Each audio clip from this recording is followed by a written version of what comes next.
If you don't want your little photo in here as we record, feel free to turn it off. But hi. So thank you for joining the book club. Thank you for having me on the book club. Yeah, I wish it was like a happier week for everybody, but Yeah. this will be anyway, an hour to talk about something else for me anyway. Yes, Yeah. definitely. So I do have some questions. So if I'm looking down, that would be why. But yeah, firstly, thank you for joining. We obviously read horror movie this quarter. And just a little background, with In the Void, we read one book per quarter because everyone's super busy. Hmm. Sometimes we have guests, sometimes it's just us having fruitful conversation, but it is a boatload of fun and it's always horror, with a range. And a year ago, we were talking about Hell House. So, you know, good times. I don't know if you've read Yeah. Hell House, but A long time ago. Yeah. But yes, I have read it.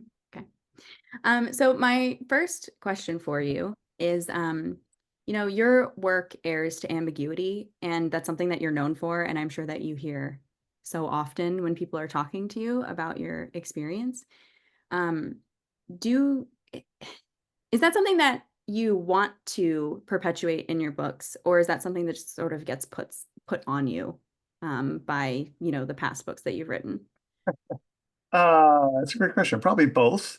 Uh, I mean, so A Head Full of Ghosts was sort of the book that broke me open, and obviously that plays with ambiguity and really like the first.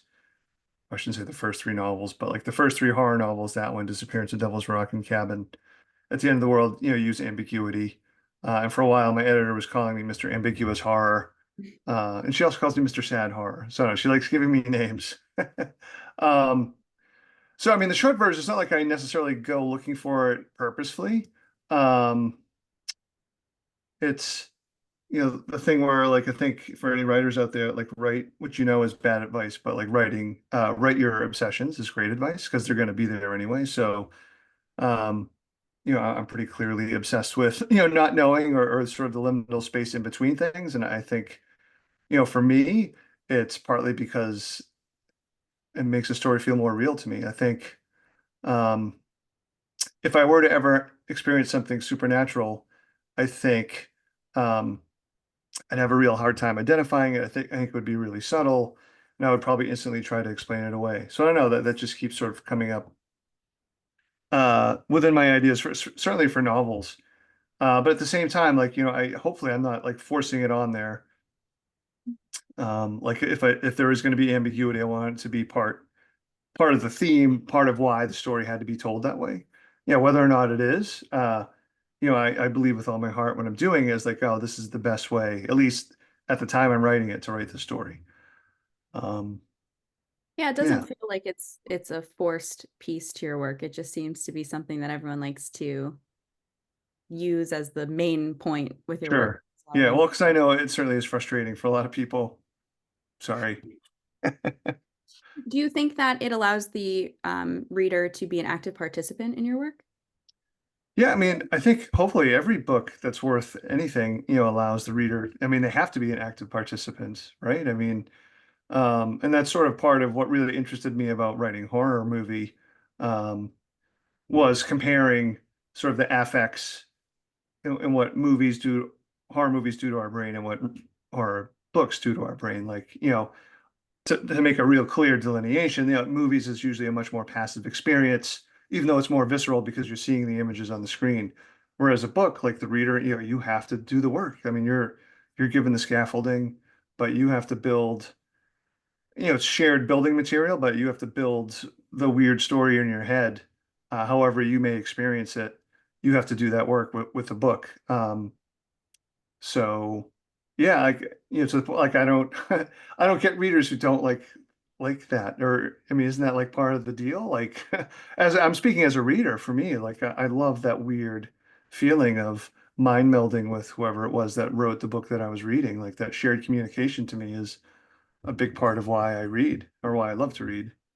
I agree. And I think that's why, with the ambiguity, a lot of us, who like it do celebrate that because it kind of interjects us a bit into the experience, makes it more, we have to deduce endings or pieces for ourselves, which leaves it sort of a a continued exciting experience when we choose to reread a book because the ending's not solid Right. or pieces aren't, defined for us clearly.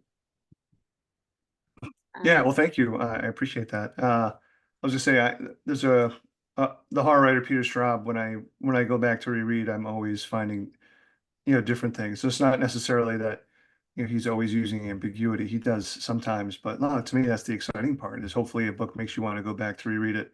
Not that we have all the time in the world to reread, but if you have that want to do it, I mean that's a special feeling.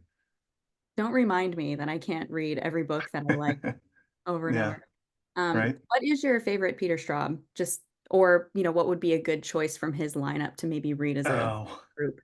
Sure. I mean, if you've never read them before, probably Ghost Story is the best place to start.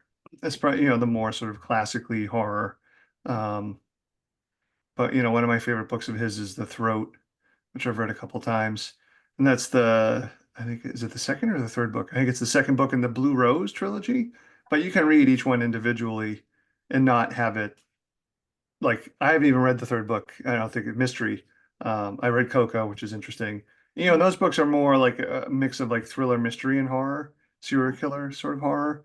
Um, I don't know. Peter's sentences to me are just amazing. And I have to admit, he can and is a hard read. Like I can say for like a whole bunch of his books, not all of them, but for a whole bunch of his books, like I tried reading them once and just wasn't able to do it. And then when I went back later and read it, just like totally opened up. He's sort of like a really interesting writer that way. Ren said The Throat is now on the TBR. So if you see The Throat as our book pick, I'm gonna come Okay. Yeah, it's a long one, but you're reading once per quarter, so. Oh, how long are we talking? Not that I care, but Oh, I don't know. He's always like a 600, 700 page guy, but like pretty small font too. Yeah. great. Yeah, we do read one a quarter, so you're right. That allows us to have some time to sink our teeth into stuff. But like people being people, we read it a week before the meeting anyway. Yeah, yeah. Oh, sure. Right. So I have seen in other interviews, and of course in your acknowledgments about the Texas Chainsaw Massacre influence on horror movie, things about like the danger of the set and falsified or misremembering of scenes. And a lot of us want to know in general, what other sources of inspiration did you have for horror movie? Oh, it's a great question. Yeah, I mean, because really that was like the start of the rabbit hole for me. Uh, but part of, frankly, the what if is like I had to come up with a weird movie. Before I started writing, I wanted to have a general sense of what the horror movie was going to be in horror movie. I didn't plot it out first, but I was like, oh, I'm going to have basically like if we were to boil it down to like an elevator pitch, the movie and horror movie is sort of these teenagers training a slasher, right? Sort of idea. So I thought that was kind of interesting. And I actually, the first thing I did was I texted slasher expert Stephen Graham Jones and asked him, I Yes. was like, hey, have you ever seen a movie where kids are training a slasher? And he found one, but it looked awful. It was, some bad like 2000s comedy, horror comedy. I was like, okay, that's going to be nothing like what the book is going to be. Um, Tone wise, there is a movie called Oh My God, not Oh My God. That's not the name of the movie. Uh, shoot, I almost had it.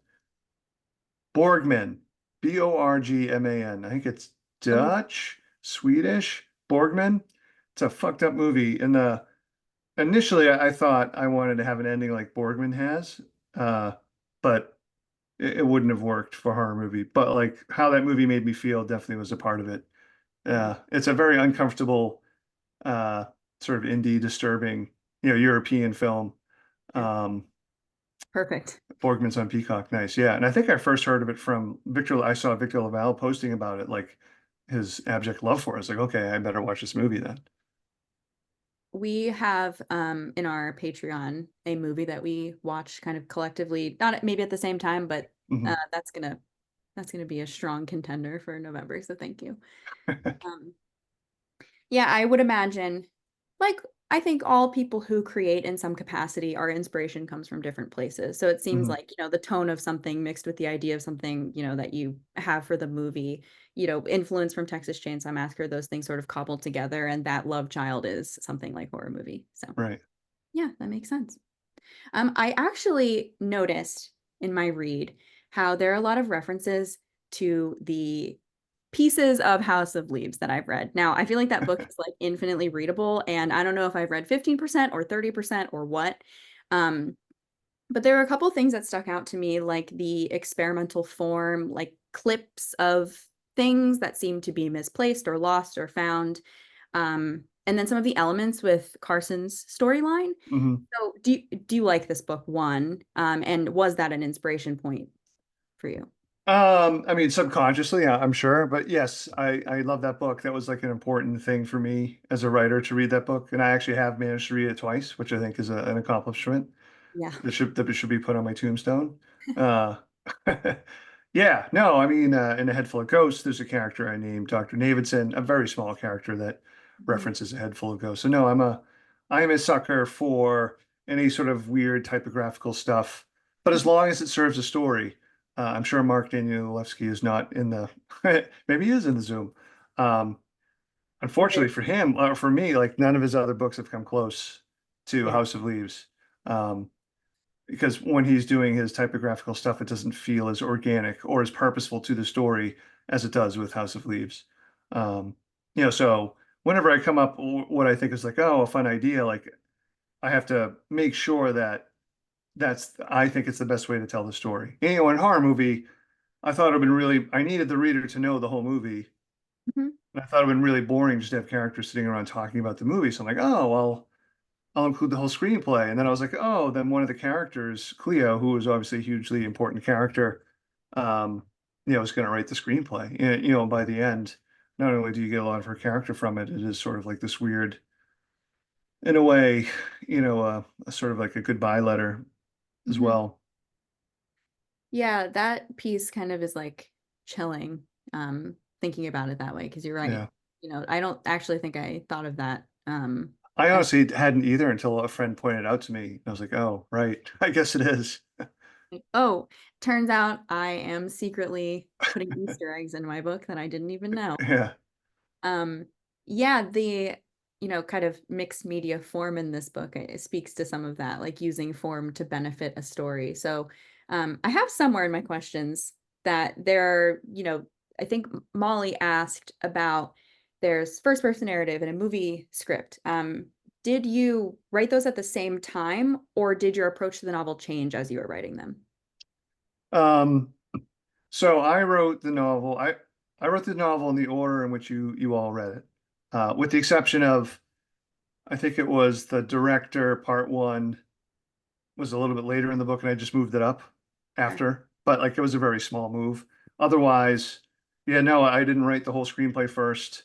Um, and actually, I found it really helpful to hopefully keep sort of the tone that I wanted, and the feel that I wanted by working on the sort of the Thin Kids narration and then break for this section of the screenplay, and then break again. I don't know. It helped.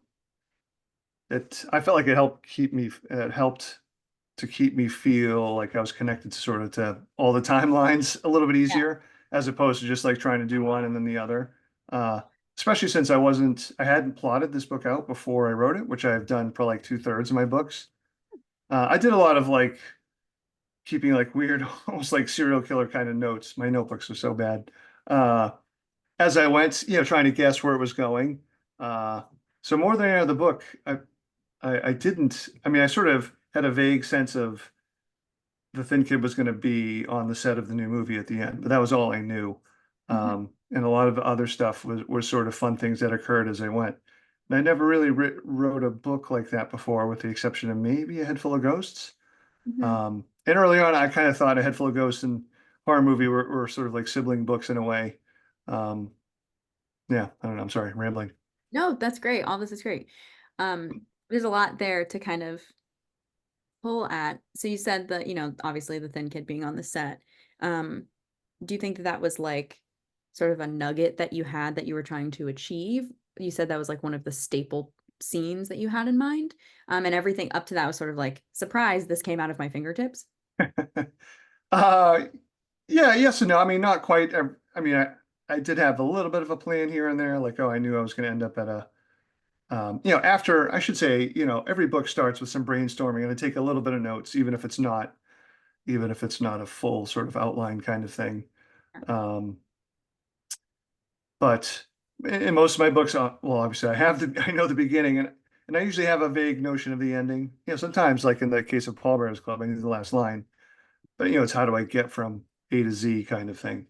So it was both like a little distressing, but also exciting to not know exactly what the ending was going to be until I sort of got, very close to it.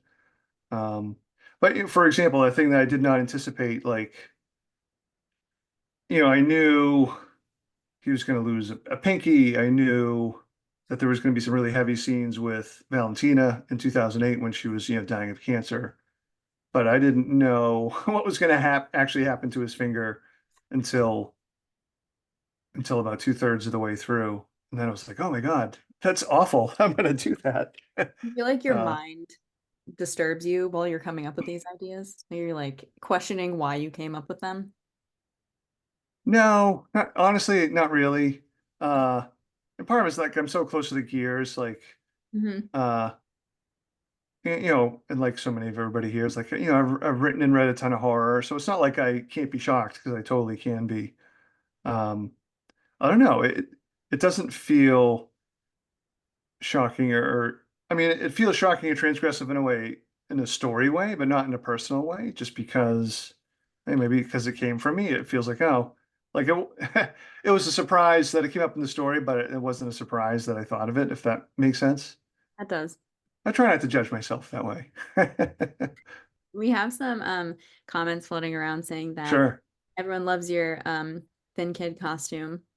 Oh, thank you. Yeah. Yeah, that was very indulgent, but Yes, just it was being fun a to do character that. from your own book. Love Yeah. that. So Mike in the Zoom right now asked, I love the music references you included in Horror Movie and the Paul Bears Club. In the DVD extras of Horror Movie, you mentioned building soundtracks for your books. So if the Paul Bears Club soundtrack is Husker Du, is that how I say that? Husker Du? And Horror Movie Who's Screw, but yeah. okay, is made up of songs from Elastica, Buzzcocks, and PJ Harvey. What soundtracks do you imagine for some of your other books or stories?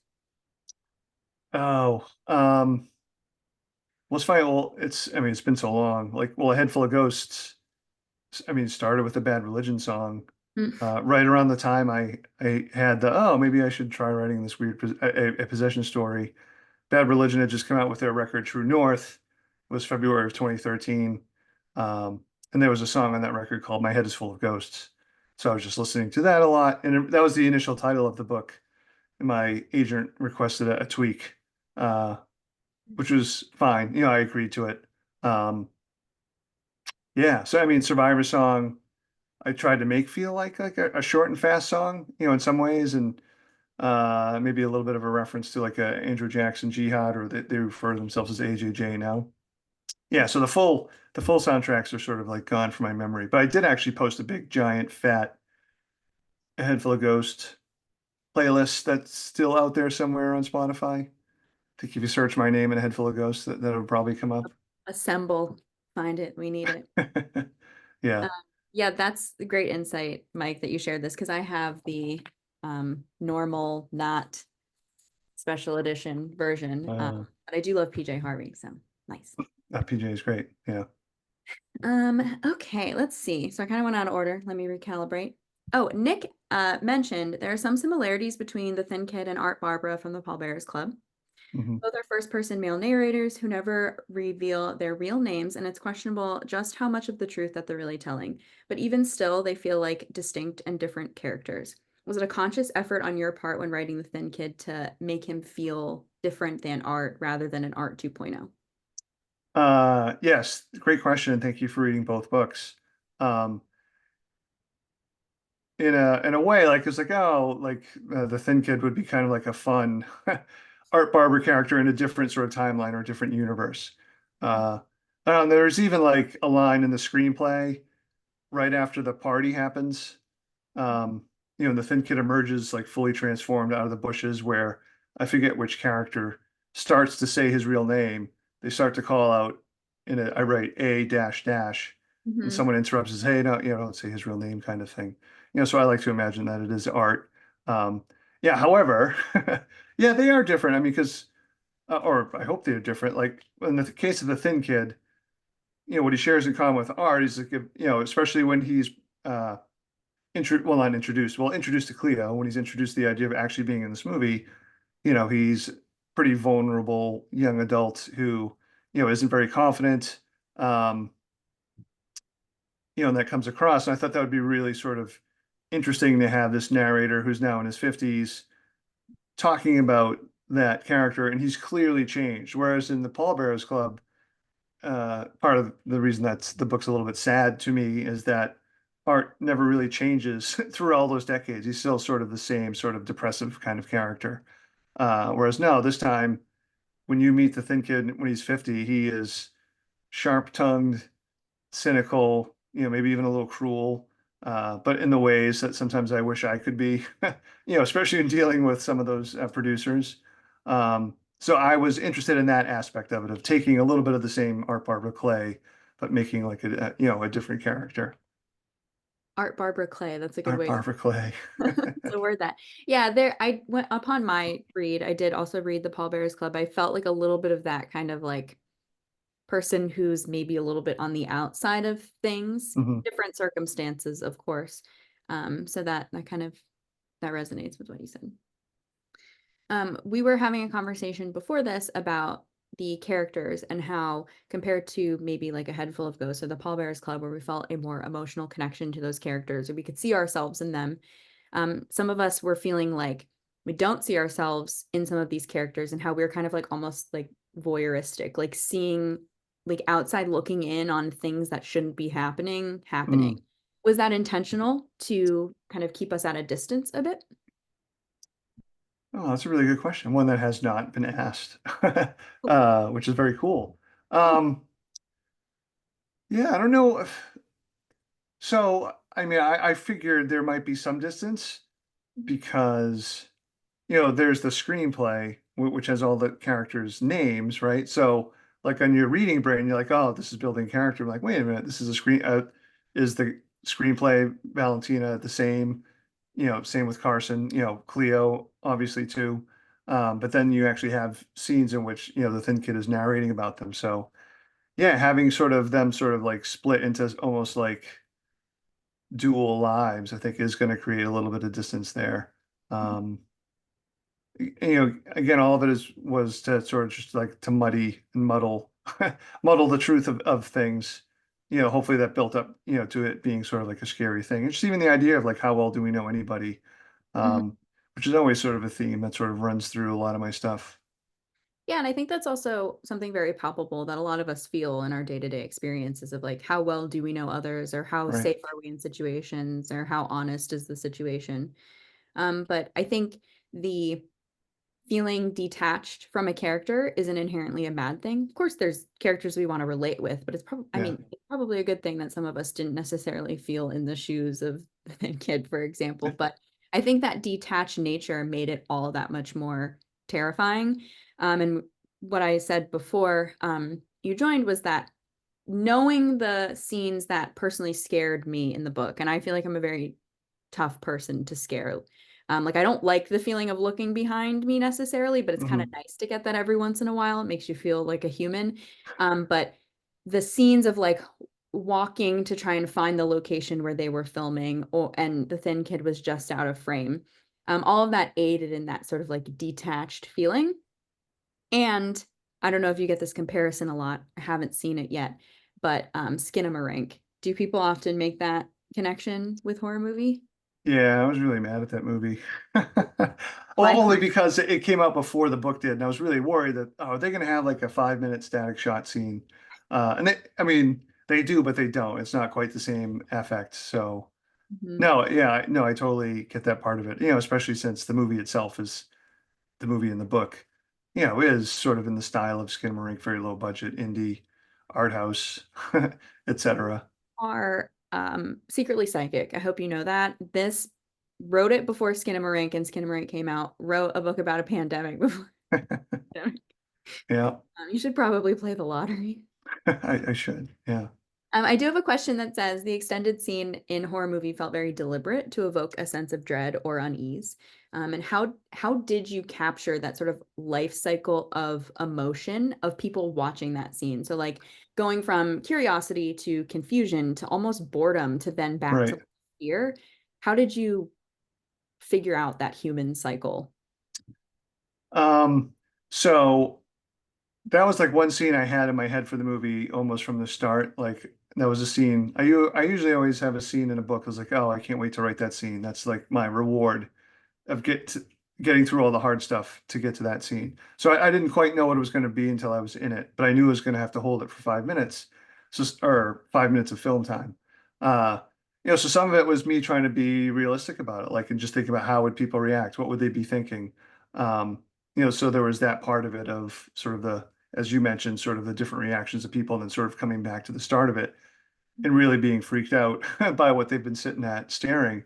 Um, and part of it was honestly like this was me and this was my homage to film. Like this is how my favorite horror films make me feel, and some of the favorite scary scenes. Um, you know, I was definitely thinking of maybe some scenes from Japanese horror movies like Pulse. I was certainly thinking of Lake Mungo, because I always think about Lake Mungo, but the scene of the reveal of the cell phone footage, even though that probably only lasts 5 to 10 seconds, maybe even less, maybe a little bit more. But in the moment, like it felt like it was lasting forever because I was so terrified. Mhm. Uh, Seeing it as an adult was like really the first time I feel like it turned my brain into like a kid's brain Mhm. again, just being so scared. So I was like, oh, well, I want a scene to last for a literal forever, if possible, and talk about sort of what it makes me feel. And remind myself and think about like, man, almost every horror story for mine boils down to like being alone in a dark room. Just happens every time, even though I try not to. I can't escape it. Uh, yeah, I don't know. So all of that just went into that scene. Just hopefully, and I was hoping that other people would sort of connect with those feelings, or one of those feelings that was mentioned, in that scene. I feel like the way that it's almost like, stages of grief, but like with being scared of Mhm. something, where like at a point you're like, okay, wait, why am I feeling this way? And then you snap back into it. So I felt that way when I was reading it, that I'm like slowly getting more uncomfortable. And then I was like, okay, nothing's gonna happen, and then becoming uncomfortable again. So, I personally felt that. I'm sure other people when they were reading it picked up on some sort of emotion that's in that cycle. But to your point, it's like feeling kind of like a kid again. Um, that, Yeah, the horrors of reality are kind of the things that scare us now, but when you're a kid, it's the horror of a dark room, right? right. Um, Molly asked, a key part of this novel is the mask that the thin kid wears, both in the context of his role in the movie and his life after the movie. What role do you think masks play in the horror genre, and did you take any inspiration from famous masks like Halloween, Scream, Eyes Without a Face, etc.? Well, yeah. So the mask is another thing that's almost a purely cinematic thing. Like, I mean, like it's even in my book, it was really hard to write about a mask. It just doesn't have that visceral, uncanny effect, right? Of seeing like a human form with a mask, whether or not it has eyes, but it's not a mask that moves. It's just sort of stationary, unless it's representing like an actor in it. So there's levels, and then there's actors in a mask that does move, but it clearly seems fake. Um, So yeah, like I wanted the mask to be a mix of like a slasher mask with the creature from the Black Lagoon. Um, and I don't know, I tried to describe it in a way that I hope like left a lot of room for the readers to come up with their own mask. Mhm.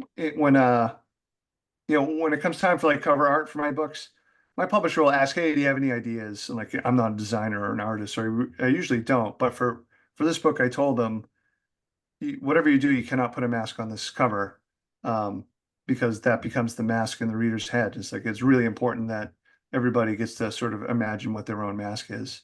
Um, it's just in the idea of like, everyone's wearing a mask, etc. So I kind of, some of those cliches, but I also wanted the reader to really sort of sit and feel those cliches, while they're thinking about like what does wearing a mask do? Like how freeing is it? How weird is it?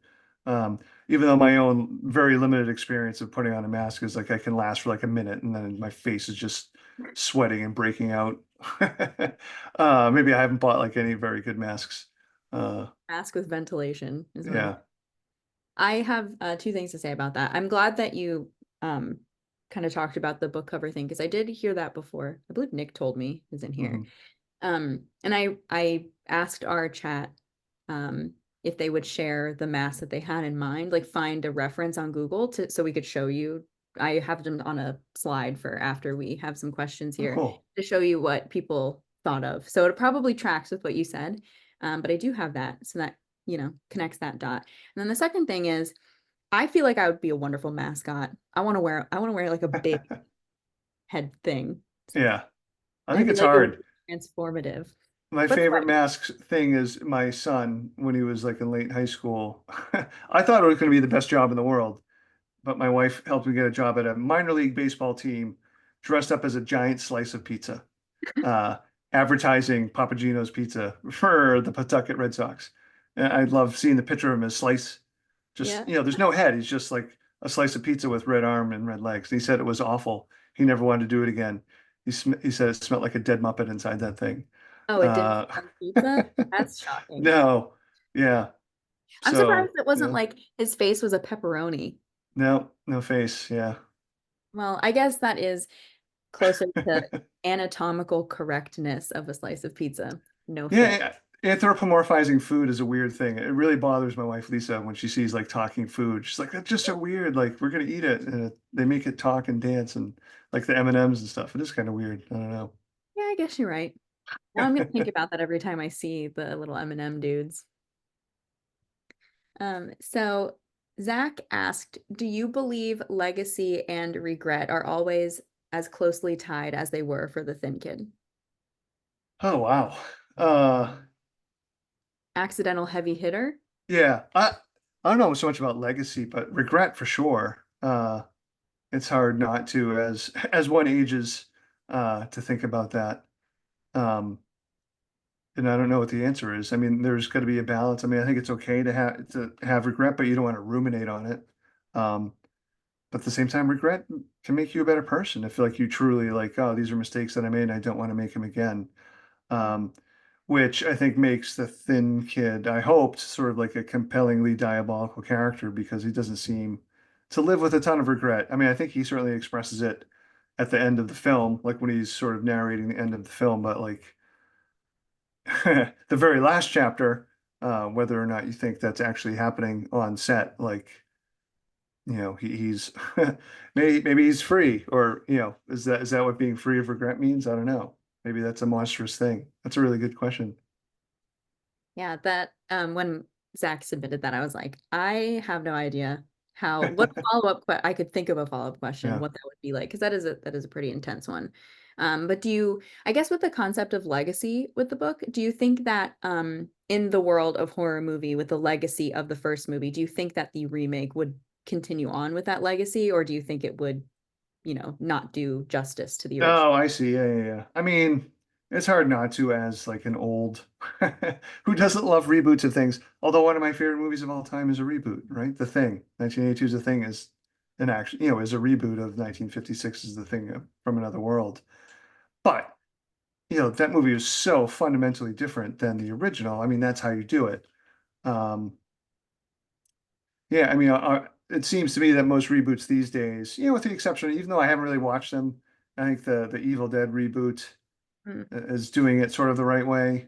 Um, whereas like the 2000s reboots of like Friday the 13th and Friday, Nightmare on Elm Street and Texas Chainsaw just seem like cash grabs to me. Yeah, I think reboots are like it's a safe bet that people will spend money to go see it rather than a Yeah. new. Yeah. Yeah, or not. If they don't go see it, they'll argue about it and that'll get people to see it for sure. Yeah. Yeah. Quick side note about Texas Chainsaw Massacre. Have you ever been to the gas station barbecue place in Texas where they film the gas station scene? No, hell no.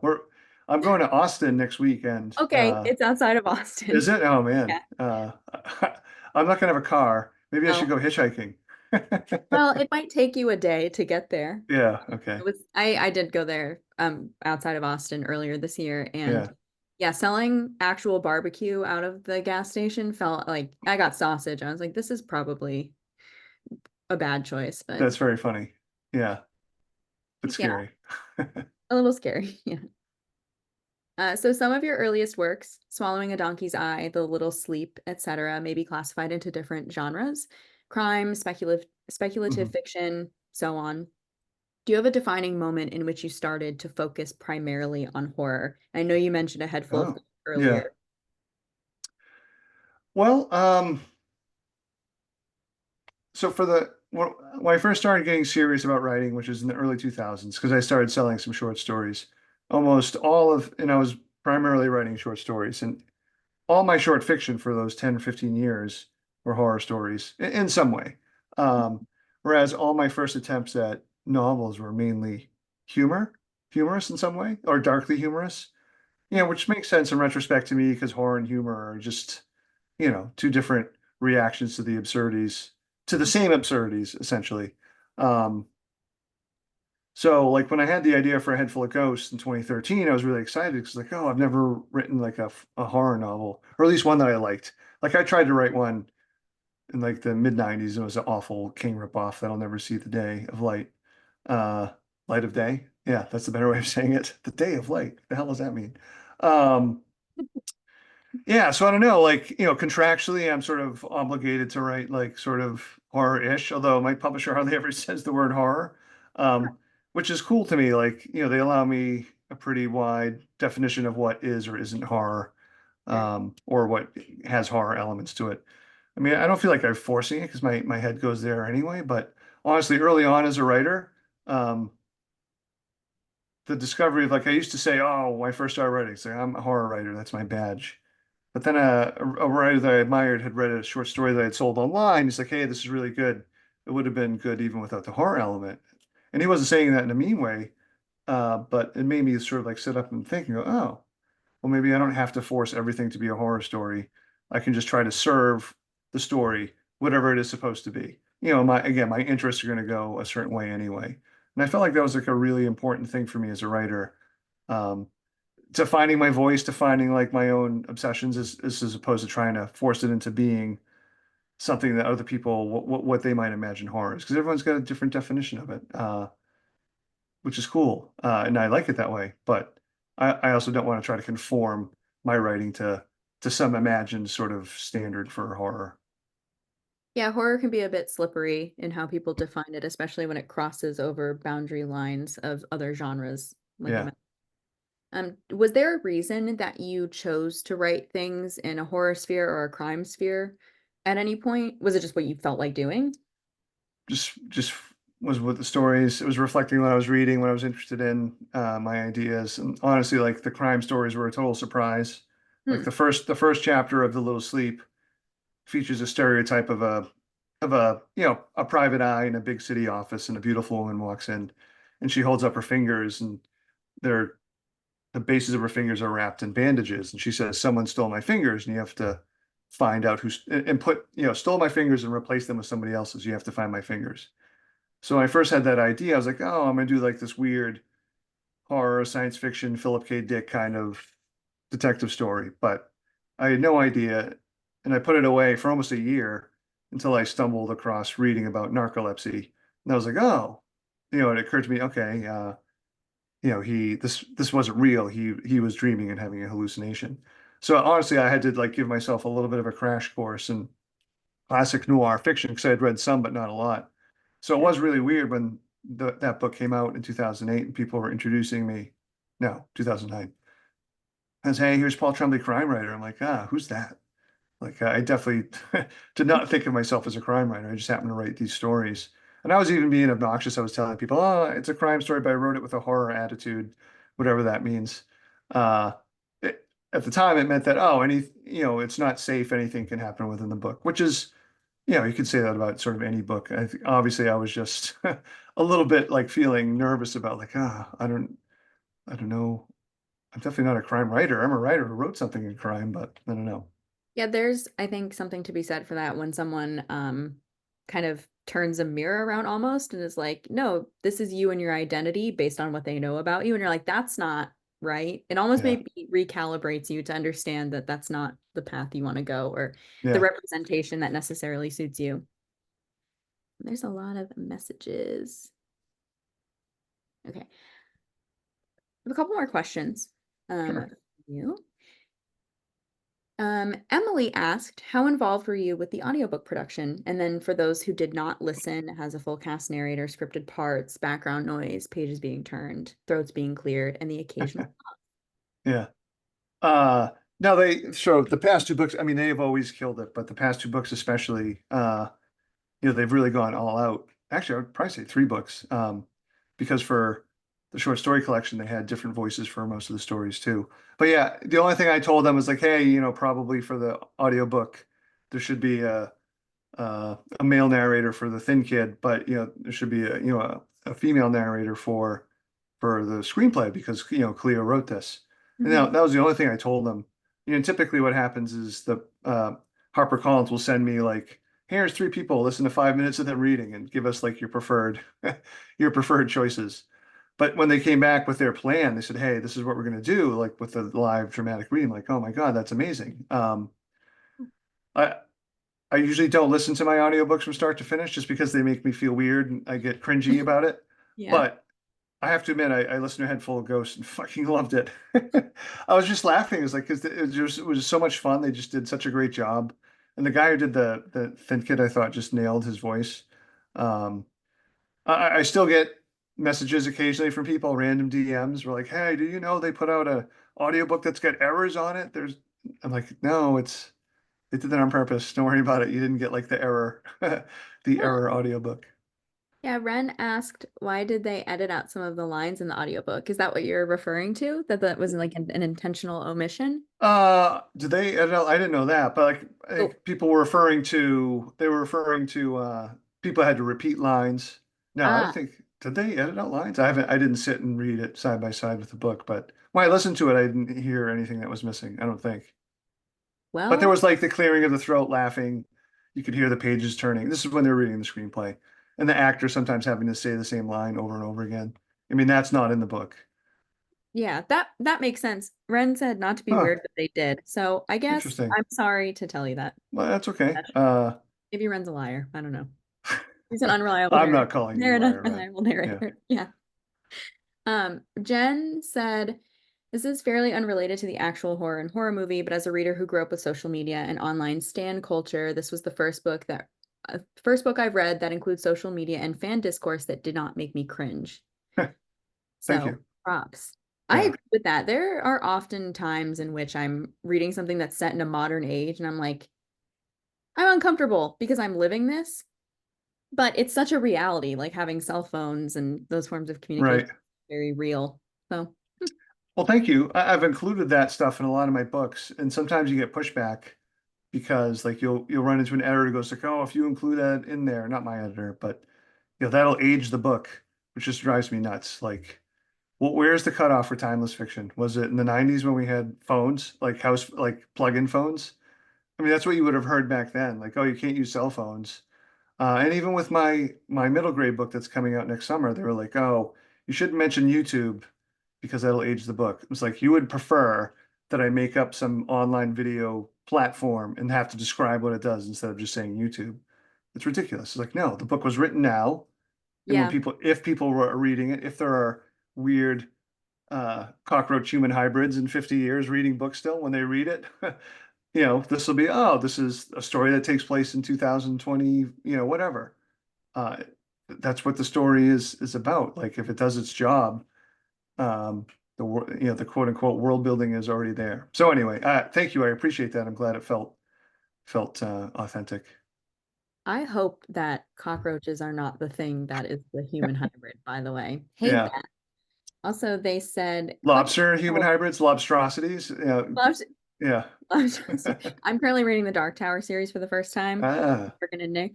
And oh my God, I'm confused, but excited.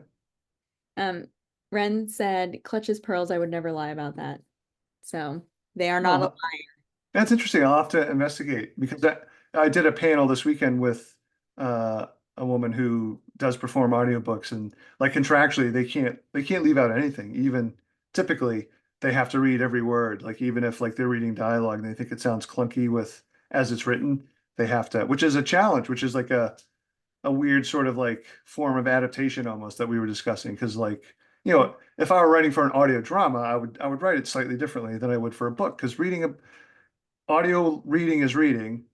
However, like reading it is a different experience than listening to it. I'm not saying it's better or worse. Yeah, It is a different thing anyway. that Hmm. makes perfect sense.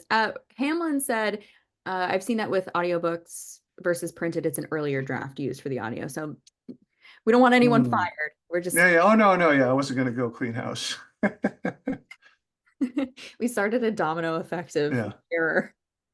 Um, all right, I'm gonna ask maybe two more questions, and then I have a sure. little mini game for you. So Ooh, yes, okay. exciting. Let's see. Oh, this one is self-serving, but can you tell us something about birds from growing things? Give Oh, us, about the story? I thought you meant in general, something about oh, birds. Like, or oh, I that, don't know that much bird about facts. birds. Don't try and deflect. I'm telling Yeah, you a short story. yeah. You know, the fun thing about that story is it started with Ellen Datlow said, "Hey, I'm doing a bird horror anthology. We write a story." I'm like, okay. Uh, and oh man, I know I had that notebook still around, but I literally just had one of my notebooks around. I'm like, okay, I got to write a story about birds. And I literally wrote something about birds. And I started drawing little bird heads. And I can't draw very well, but the bird head came out pretty good. It was like, oh, that's kind of weird. Like, who's collecting little bird heads? And I don't know. So it just all sort of started from there. Uh, Like I have to write a bird short story, and I don't know anything about birds.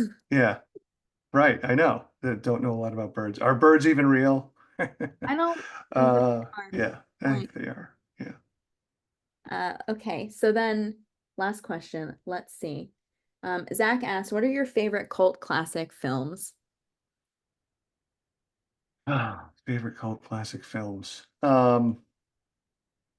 Probably bending people's definitions of cult classic.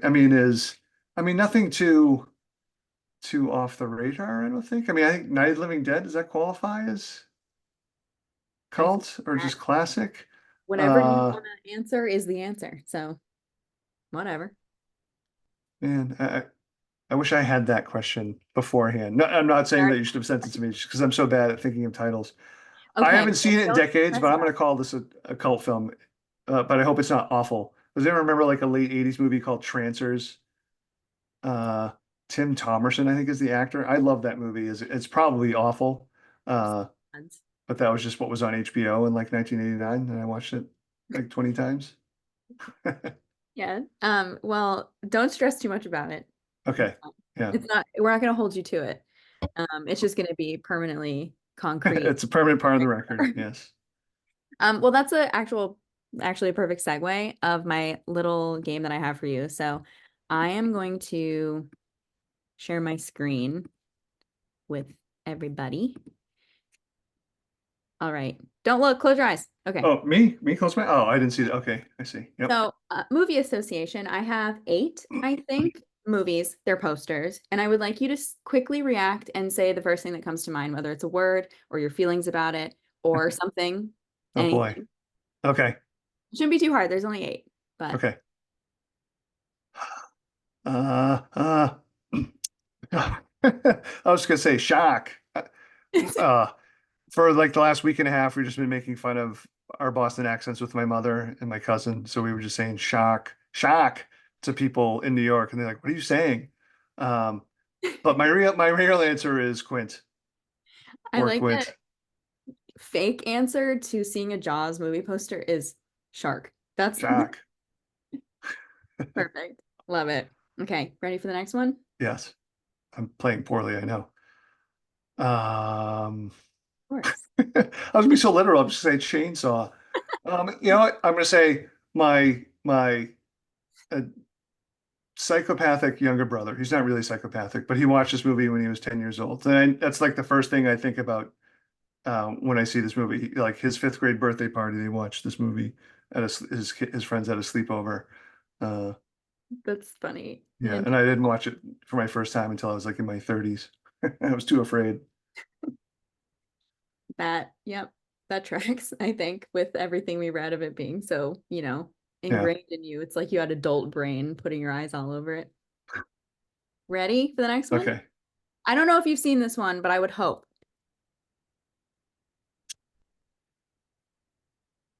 Um, Salem in October Mm. is a tourist trap. I mean, Salem's wonderful, don't get me wrong. I actually have not seen that movie. I know I of it, have but I haven't seen it. I've been to Salem in October and it is a tourist trap. This is in the Texas Chainsaw Massacre trope. So, It's not Toby Hooper, is it? I don't think so. No. It is on Tubi, everyone's favorite streaming platform. All right. Love it.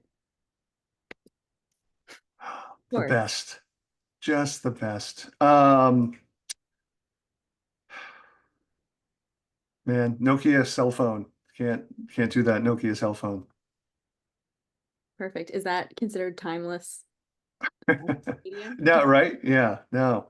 I did read they actually part of the challenge of the movie is like they found all these different cell phone cam they try to get original cell phone cameras to film stuff and including like so that, to make it authentic instead of just shooting it on film and then trying to scuff it up to make it look real.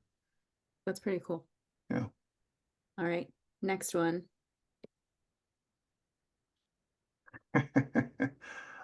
Wicker Man, far superior film. Yeah. Yeah. Wicker Man's pretty rad, but I have heard that you don't like this movie all that much. So Yeah, I have two-bit hipster opinions sometimes. perfect. Okay. Next.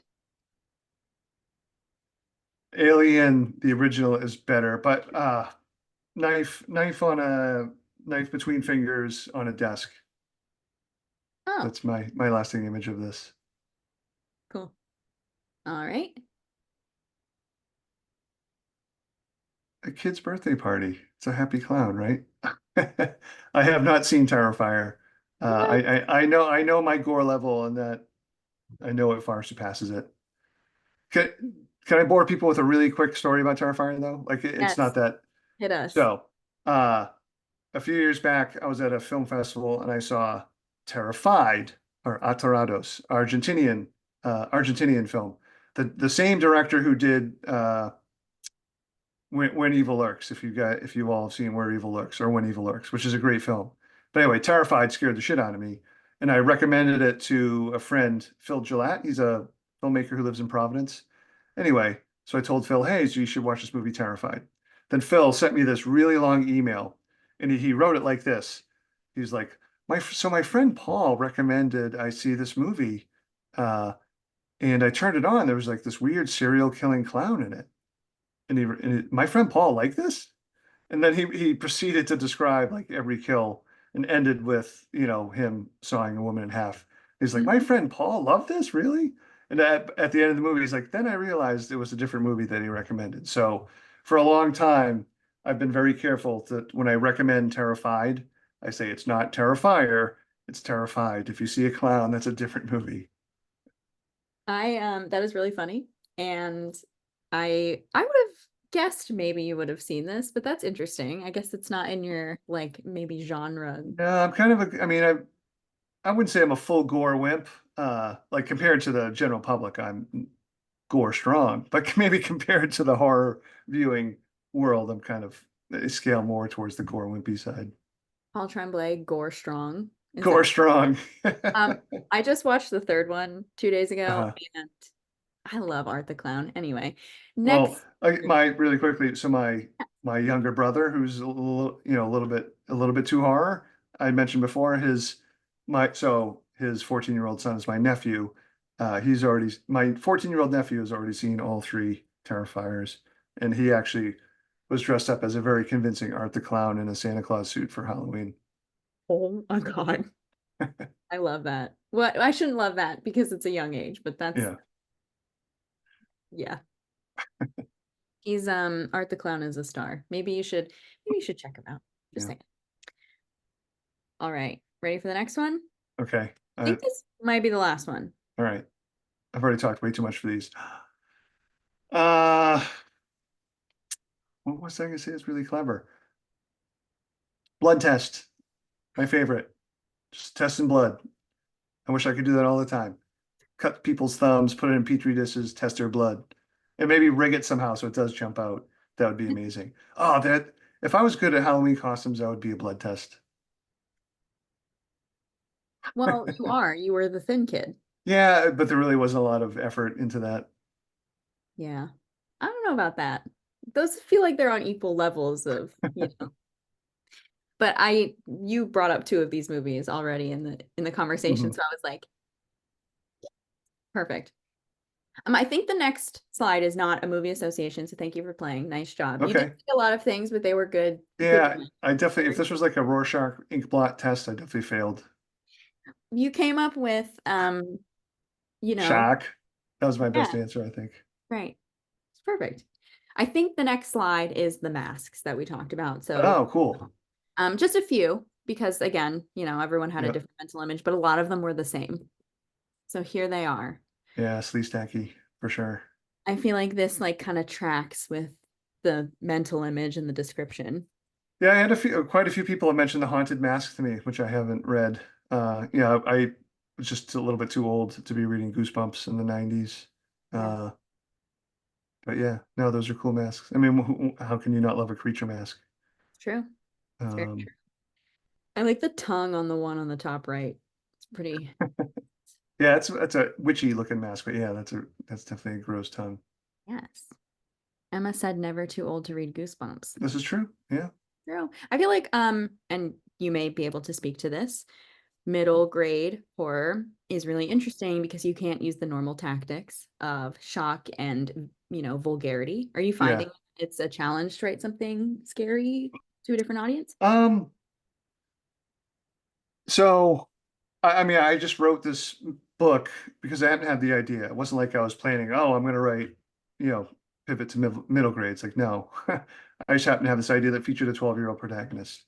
Um, and because the story didn't really necessitate a lot of violence, I did have to cut out some swears. But otherwise, I felt like I didn't write it any differently than I would have any other story. I mean, maybe, there's no ambiguity, but because the story didn't necessitate ambiguity, I think middle schoolers can probably handle ambiguity probably better than most adults.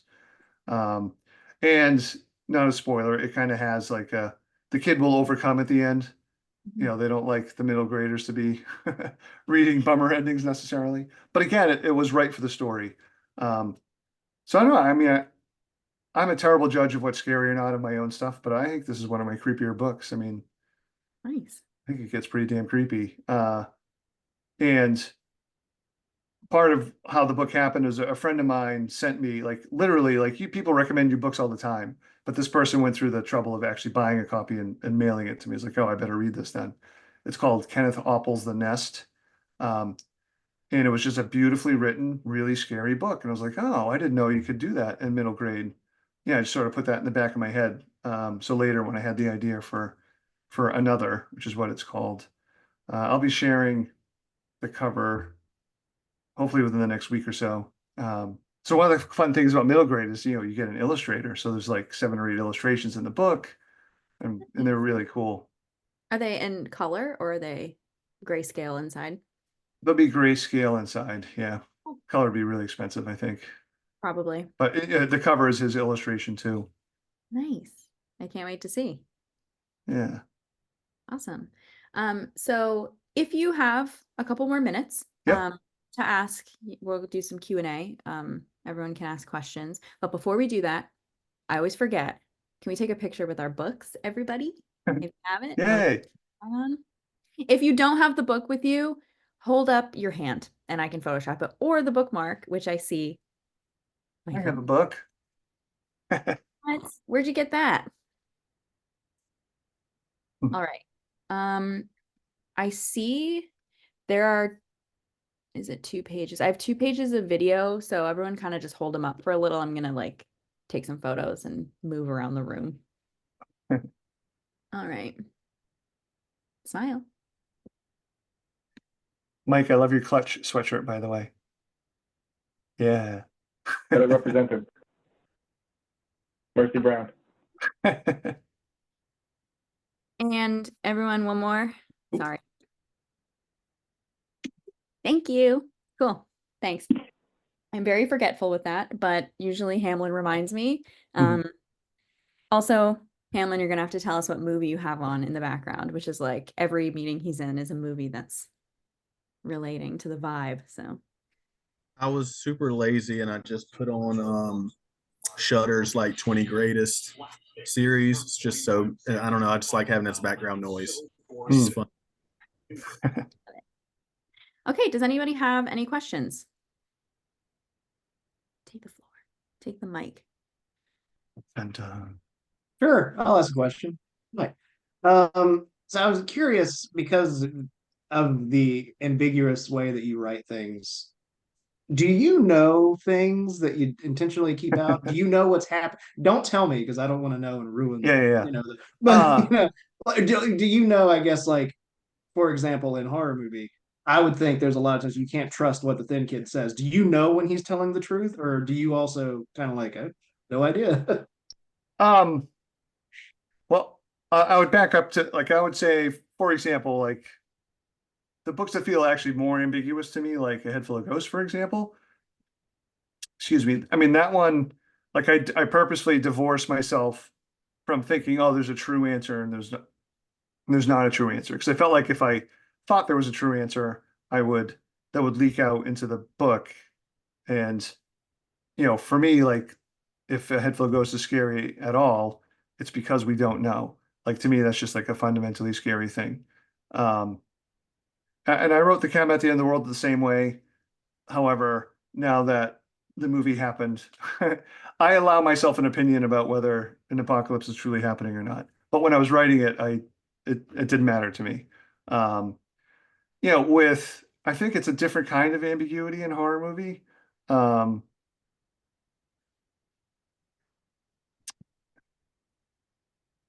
I mean, because for the other two, it's like it's really like it hangs over the whole question of the book. Whereas in a horror movie, I feel like it's more sort of like everyday ambiguity, if that makes sense. Like, do I trust this dude that's telling the story kind of thing? Um, yeah. So like the short version is no, I don't like have a what I think is a true answer, but I might like have an opinion on something, but I treat it like that, like, oh, that's my opinion on this. That's not necessarily true, or false, if that makes sense. So you said you allow yourself an opinion now for an apocalypse? Is that a Yeah. private opinion, or can you share that with us? Oh no, I don't think there's an apocalypse happening in the book anymore. But again, when I was writing it, I didn't have it. I divorced myself from thinking there was a true ending or not. Because ultimately, to me, the story became not about whether the world was ending or not. It was going to be about the choice that, the two dads were going to have to make. I feel like hearing that as your now answer, I don't remember what I thought, but that makes me feel more creeped out knowing that there's hope. So thank you. Oh, again, like that's like I said, I'm allowing myself an opinion. Like I don't think it's when I was writing it, like whatever you think is the ending. Well, I like your It's answer. more like more me a reaction to the movie, which is, tosses out the ambiguity Sure. out the window. Anyway. Where was that filmed? The outside stuff was filmed in Jersey, but just like over the border of Pennsylvania near Philly. And all the interior stuff was filmed inside of a cabin they built in a warehouse that I got to visit for a couple of days. That's cool. Yeah. I assumed it was around Pennsylvania because M. Night Shyamalan lives here. I live Yeah. kind of in that general area too. So like you often hear about like his antics. Mhm. That makes sense. Ren asked in the chat, they said, how much do you think of the audiobook experience when you're writing? Has that become more of a concern or pressure recently? It's a really good question. I don't think of it at all. I don't mean to sound dismissive, but like it just reflects. I mean, I do listen to audiobooks a lot. Like when I commute, when my dog just passed away in September, but when I was walking her, I would listen to a lot of audiobooks too. Um, but my favorite way to read is still with a physical book. So I'm always writing and imagining a physical book, and then it's up to the publisher to then try to fit it to the other formats. Sometimes with success, sometimes with less success. In the case of the Paul Mayor's Club in the ebook, that was a disaster when it first came out. Oh, I could see that. Yeah, they put out an unreadable ebook the first 2 weeks that the book was out. That really helped the Amazon reviews. Well, I say unreadable, like it was literally unreadable. Like, but anyway, I have a Wanna- question that kind sure. of ties to that. Yeah. 'Cause this one you kind of did the script for the movie, and then also Mhm. I feel like Head Full of Ghosts kind of, it wasn't exactly a script, but it kind of had that same feeling to it. Yeah. Have you done script writing, or do you just do that because you're a horror movie fan, or? I've messed around with screenwriting a little bit, not a ton. I certainly wouldn't call myself an expert. And for me, part of the joke was when Cleo says, "Oh, I know the rules of screenwriting and I'm purposely breaking them." I mean, that was really me saying like I need to break them for the purposes of this novel. But at the same time, as just a novelist, like I'm not a screenwriter, and because I'm such a contrarian at times, re Midsummer. um, like the idea that every horror movie has to be in 3 acts and that they expect these things called beats or scares every 10 pages just makes me sort of crazy. It's like, no, why don't you just write a good story? And it just happens to be in a screenplay form. Like not every movie has to have 3 acts. Have any of these people seen a European or an Asian movie? I don't know if any of you have ever seen The Wailing. I don't know how many acts that has, but it's probably at least 7. um, yeah, so I, I've I've I've dabbled a little bit in screenwriting, but nothing like too extensive or serious. I did get to work with a person last spring, uh, adapting my short story, The Last Conversation. So that was a lot of fun. I felt like, that was good for me to like partner with somebody to write a screenplay for that. They're trying to sell that. Um, yeah, but and I don't plan to write like just like an original screenplay. I'm a novelist and a short story writer first and foremost. Yeah. Some questions in the chat here. Jen said, "This was my first Paul Tremblay book." That's you. Thanks, Jen. And I was a big fan. Do you have a recommendation on what book of yours to read next? Yeah, I would say Head Full of Ghosts is probably the the place to go. uh, and as I mentioned earlier, I think similar, some same vibe, but similar vibe to Head Full of Ghosts. They both sort of Head Full of Ghosts sort of interrogates possession stories in movies specifically, whereas horror movies sort of interrogating movies, etc. So there's a little bit of a connection. Did the other kids like the thin kid? It seems like they found someone who could be heavily influenced. Yeah, I mean that's such a hard word, right? Like when you think back to your high school experience, sometimes like the cruelest people you knew were like your quote unquote friends. I don't know. It's just such a weird time. It's such an intense time, when friendships and frenemyships are, just so fraught and so full of like intense emotion that you don't quite know what to do. Well, and as a teenager, I think you're aware you're not you don't quite know what to do with it. And then like weirdly as an adult, you feel like you assume, oh, I know what to do now. Where that sort of like, I think all of us have discovered the big lie is like, God damn it. I thought when I was an adult, I would know what to do. And like, I thought the adults would know what to do. And clearly they have no idea to. But so many of us adults are like dead inside. Whereas teenagers, that hasn't been beat out of them yet. I don't know. I don't want to try to be too much of a bummer. I think But all of yeah, us- just that intense emotion on the sleeve. And to me, that was such a part of the the subculture that I was really into in the 90s. Sort of what is associated with Gen X, but the sort of the Gen X sort of part of the Gen X culture that was really into, alternative indie punk stuff, the idea of not being a sellout, and there were all these things. I mean, I think all of that was just wearing like that teenager emotion angst on your sleeve, or like displaying it more prominently than maybe it had been at any other time since maybe, the late 60s or something like that. Yeah, that's a good comment about not being a sellout. I feel like that's something that I pick up in your books, is that like undertone, which you're right, is kind of a hallmark to the Gen X, age range, but also Yeah. just like as a tone of like some of the characters that you write, Right. kind of sticking it. I know. I mean, I don't know. It's just so fundamental. Like I can't be rid of it totally. I think there's some healthy things to it, but I also think there's a lot of unhealthy things to it. Like certainly being judgy, or I'm still like an adult music snob, which I know is probably not a good way to live and make friends. But I don't know. It's funny. I asked my daughter once, like, I mean, she would fit in the Gen X world with, just she's covered in tattoos. Half of them are the ones that she's done on herself. And, I asked her once, hey, what's sellout mean to you? And she started off was like, well, it's like when you have a brand and you go against it, it's like, I just cringe right off the bat. It's like, just even mentioning the word brand. But again, it's a totally different language and sort of context. That's true. So that's what I mean. Like, I think it would be healthy to have some of the idea of what a sellout is, but at the same time, like using it as like a purity test is bad. Bad, bad, bad. Yeah. Dar asked, is there any horror trope that you have interest in that you would want to write about? Yeah, all of them. It's hard. Like, I wish I had like a backlog of ideas that I'm like, oh, I know I'm going to do this book next, and then this one, I go from book to book. It's really kind of stressful at times.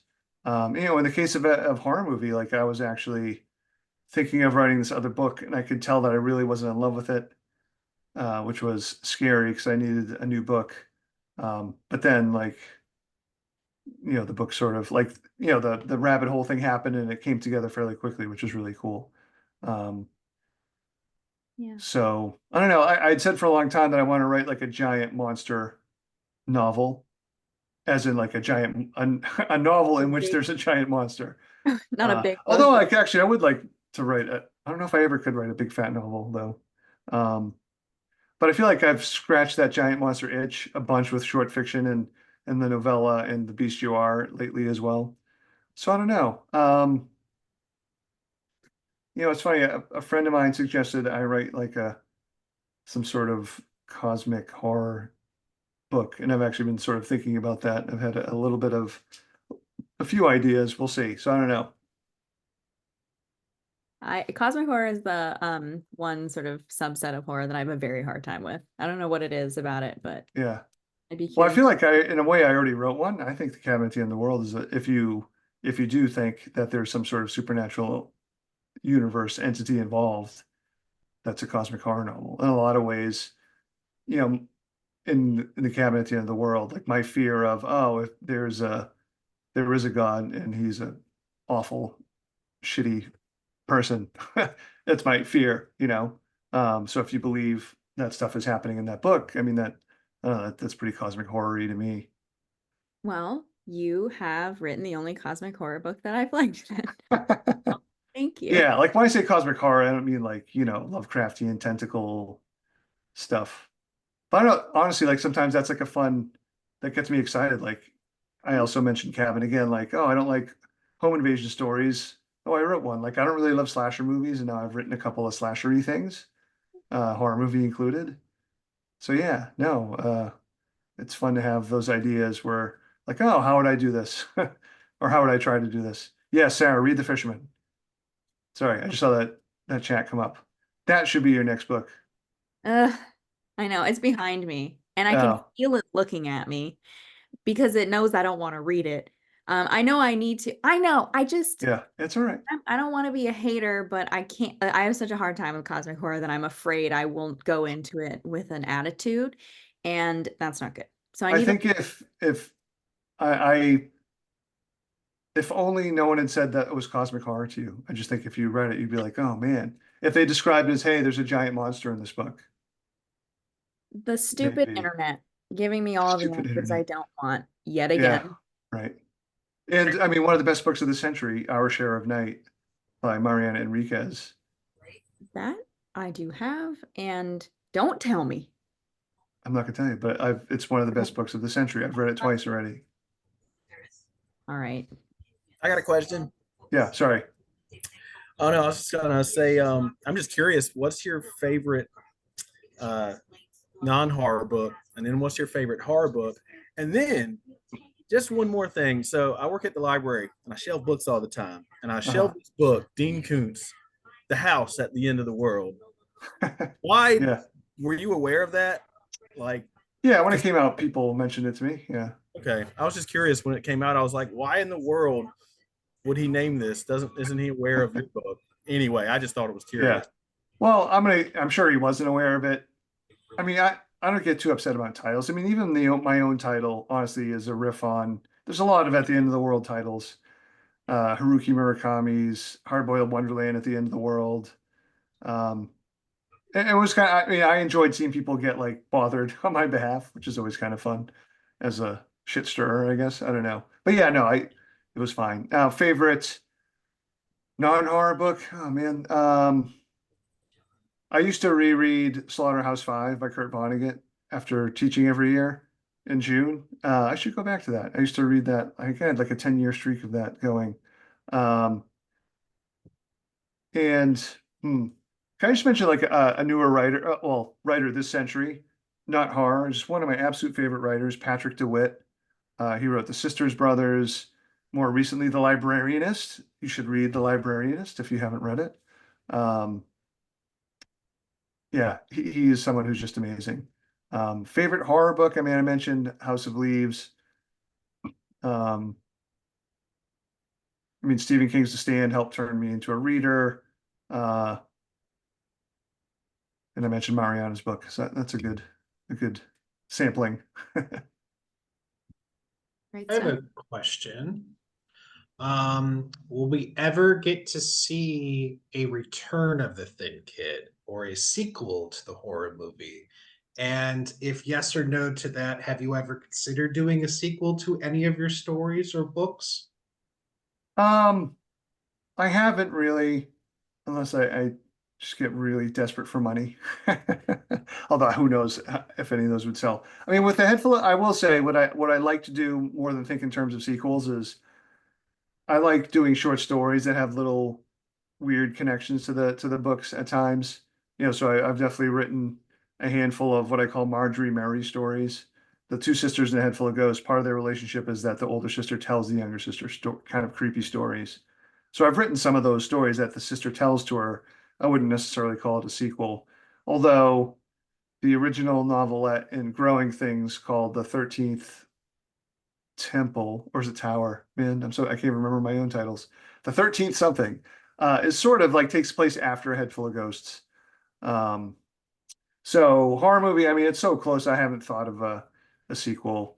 Not related to a sequel, but I can tell you it's not official, and I can't tell you with who, but it was just recently optioned by some really exciting people, and I hope there's some sort of announcement about that in the coming months. But yeah, I could not be more excited about the prospects of a horror movie, or maybe they should call it horror novel a movie.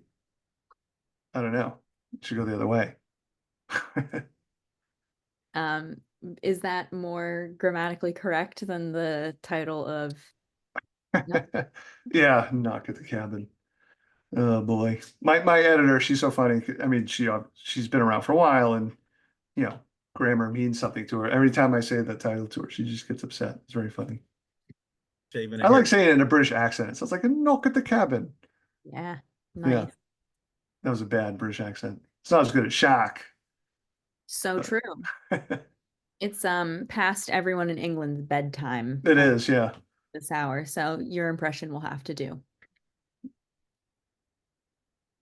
Anybody have some other questions before we wrap up? Can I show you? I had some people just while I'm here. Yeah, because we'll wrap up soon.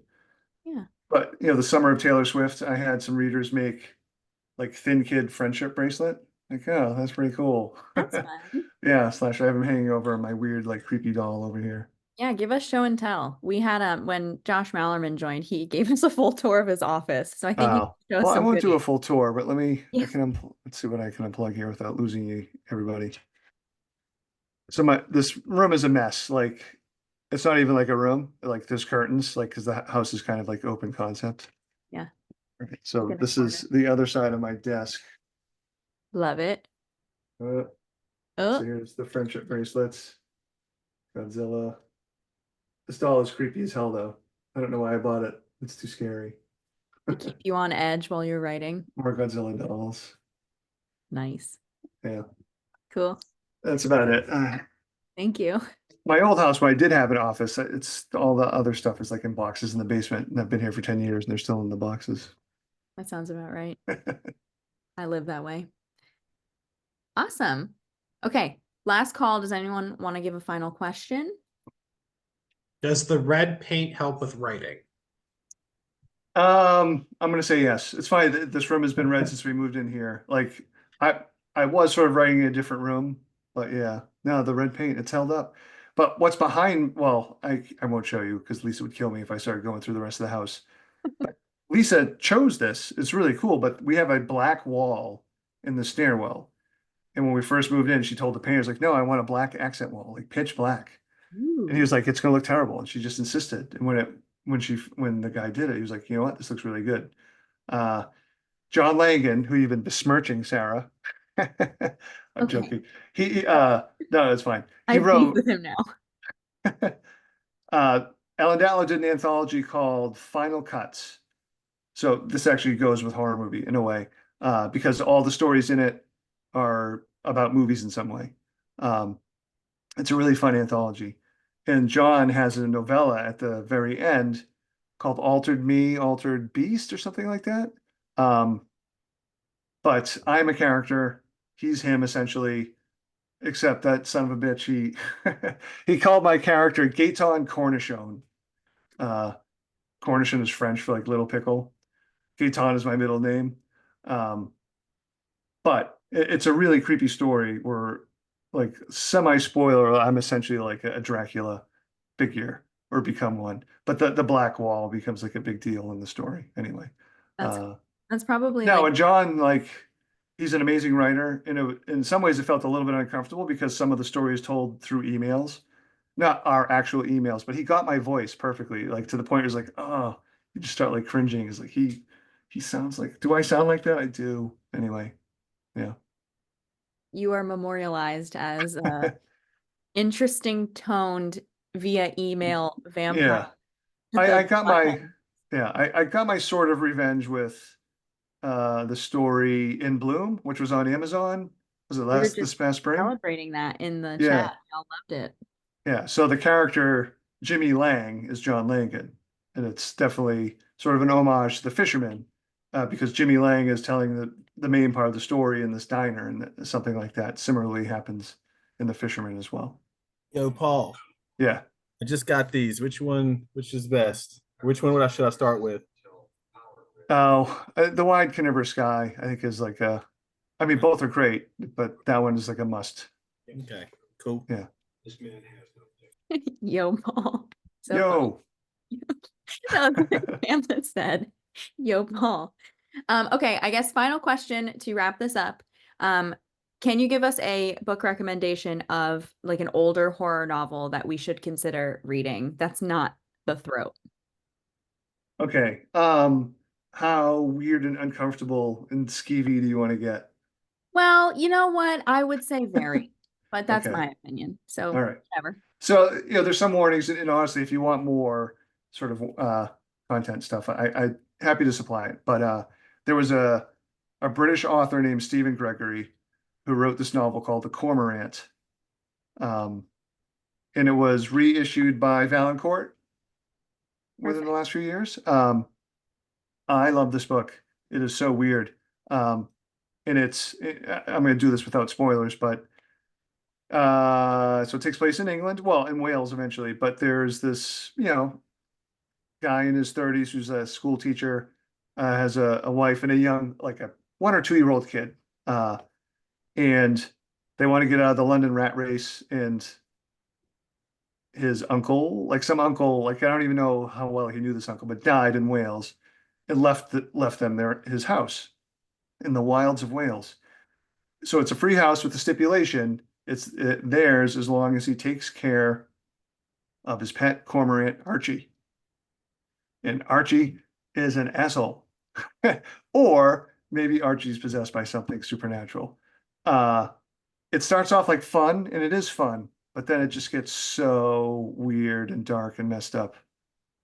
And Nice. it's beautifully written. And it's pretty short as well, like if you're looking for not like a doorstop. Ren, But that's yeah, that's targeted to you. yeah. Yeah, things get uncomfortable and weird. Yeah, very memorable book. That would be great. And Valancourt reprints are something that is an active piece of my reading digest. I just read Fingers of Fear, which was reprinted from the 30s. And Oh, yeah, interesting. It's yeah. has the Gothic hallmarks. Incest. Always, right? Right. Not Yeah. a spoiler, quite frankly, Right. just a fact. So anyway, thank you. That would be Yeah. pretty fun. Thank you so much for chatting with us and sharing some insight and some, recommendations and threats about cosmic horror. Thank you. Yeah. Well, thank you. Thank you, everybody. I mean, this is great to see so many people on a Thursday night. And thank you for reading the book. It means a lot. Yeah, thanks. All right. All right. Thank you. Enjoy, everybody. Bye. Thank you, Paul. Thanks, guys. Thank you.